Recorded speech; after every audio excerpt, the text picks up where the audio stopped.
Hazur, Mr. Sharif Judy, who is an Algerian.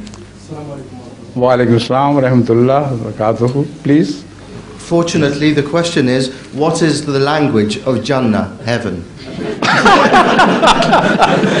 It's not Hebrew. The question, I was talking about language in the hereafter. I mean, the Jannah and the Nar. You see, the language in the hereafter is very difficult to explain unless you say it would be Arabic. Because it's difficult to say, because there are millions of people who do not know any Arabic and who would be admitted to heaven. So how would they express themselves? In my opinion, that expression is only that of the souls, which is related without words. So whatever name you give that language, it is the language of the heart which is transferred to another heart, or language of the mind which is transferred to another mind.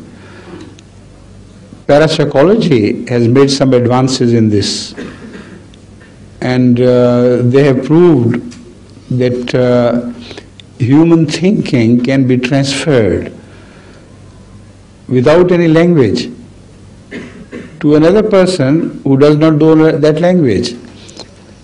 For instance, they have experimented that some person, English-knowing person, should think of something and concentrate on thinking that to convey the message to a Japanese friend of his who is also psychic in this sense, and who can receive the message according to parapsychology.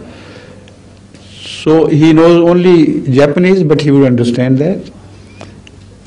And they have put this to test in so many ways.